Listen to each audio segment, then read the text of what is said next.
She was just babysitting. Then she disappeared forever. Don't forget to like, subscribe, and turn on the bell, because tonight's story will make you triple check your locks before bed. It was a quiet Friday evening in the small town of Maplewood, Illinois. The kind of town where everyone knew everyone and bad things were supposed to happen somewhere else. 19-year-old Emma Lewis, a college freshman studying early childhood education, was thrilled when the Callahans, an upper-middle-class couple with a 6-month-old baby, asked her to babysit for the night. The job was simple: arrive by 7 p.m., feed the baby, and stay until the Callahans returned from their dinner party around midnight. Emma had done it a few times before. Same house, same family, same cozy routine. But that night, something about the air felt off. As she parked her little blue Honda by the curb, she noticed the streetlights flickering one by one, like they were struggling to stay alive. The Callahan house sat at the very end of the street, surrounded by tall oak trees that swayed in the wind. A motion-activated porch light clicked on as she approached, revealing something she hadn't seen before. A new security camera mounted just above the door, its red light blinking steadily. Mrs. Callahan greeted her warmly. "You'll be fine, Emma. Baby's already asleep. There's leftover pasta in the fridge if you get hungry." She smiled, but her husband's demeanor was different. Anxious, distracted, like he wanted to say something but didn't. When they left, Emma locked the door, checked on the baby upstairs, then settled on the couch with her phone and a bowl of pasta. For an hour, everything was calm. The baby monitor buzzed softly on the table, showing the faint glow of the nursery's nightlight. Then at 9:42 p.m. she heard it, a soft click from the kitchen. Like the back door latch shifting. She froze. "Probably the wind," she whispered to herself, turning the TV volume up slightly. But then came another sound, a slow creak like footsteps on the floorboards near the hallway. Emma picked up her phone and texted Mrs. Callahan. "Hey, did you guys forget something? Thought I heard the door." No reply. The baby monitor flickered for a second, static washing over the screen. When it cleared, the crib was empty.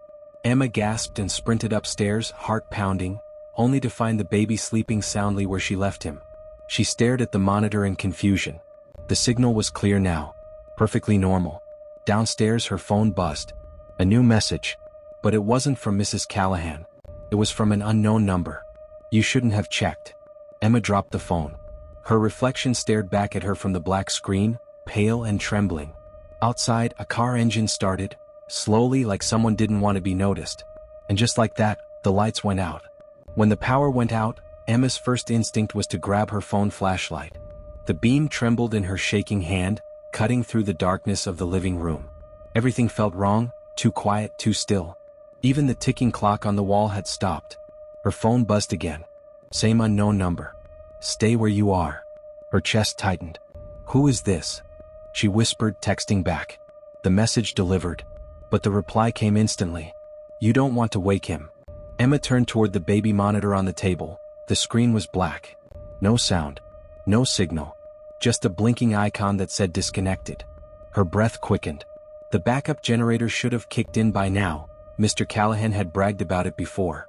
Yet, the house remained drowned in silence. She decided to check the breaker in the basement.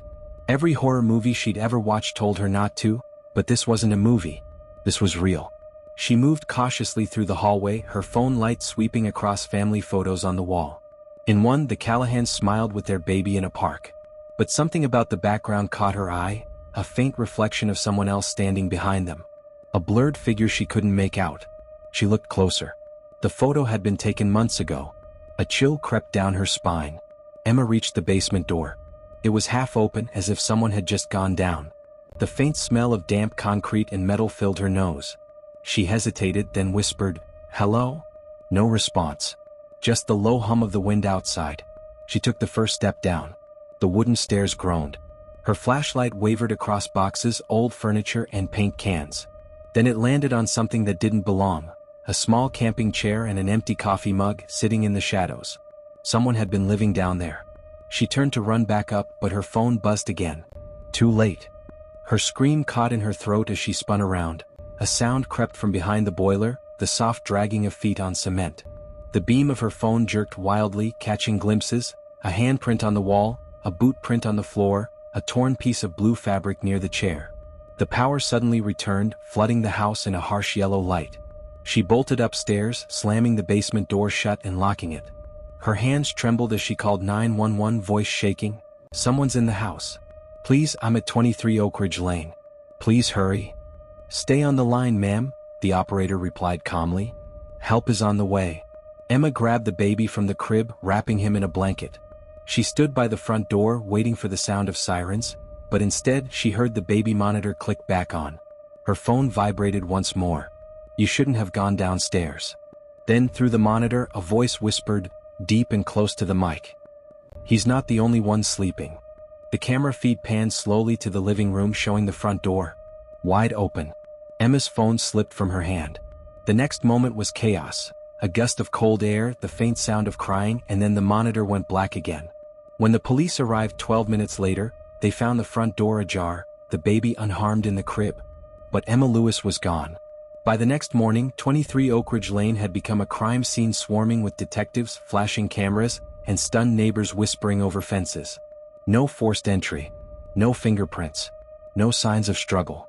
Only one thing was missing: Emma Lewis. Detective Harlan Briggs, a veteran with 20 years on the force, took one look at the baby monitor and muttered, "This isn't random."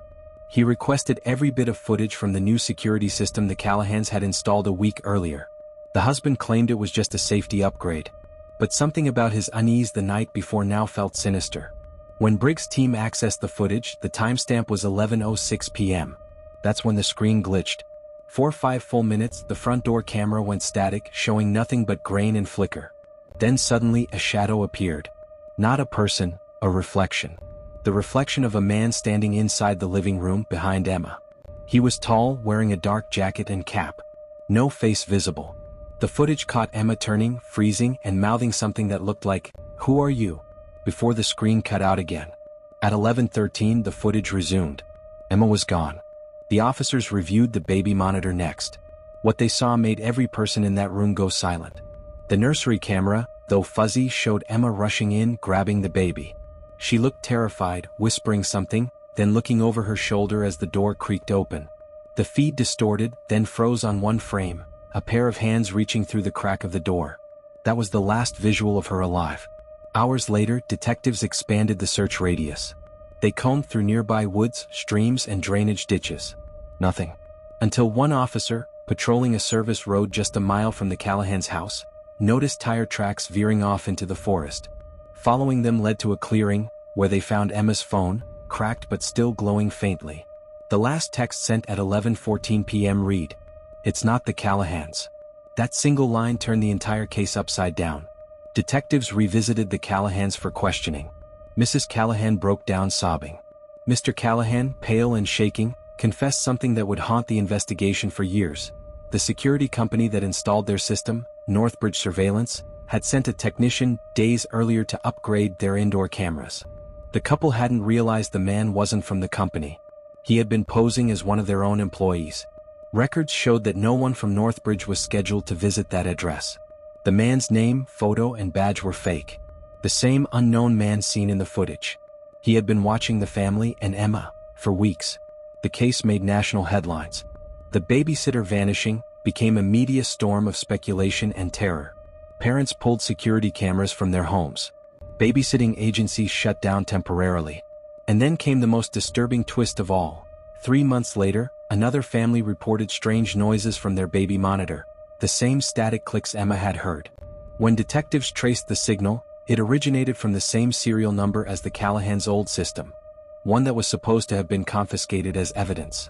Someone had reconnected it. The final frame of the recovered footage showed a timestamp, 3:17 a.m., a dim nursery, and a shadow moving toward the crib. Then, just before it cut to black, the monitor captured a whisper, distorted, but clear enough to recognize a voice that hadn't been heard since that night. "You shouldn't have checked."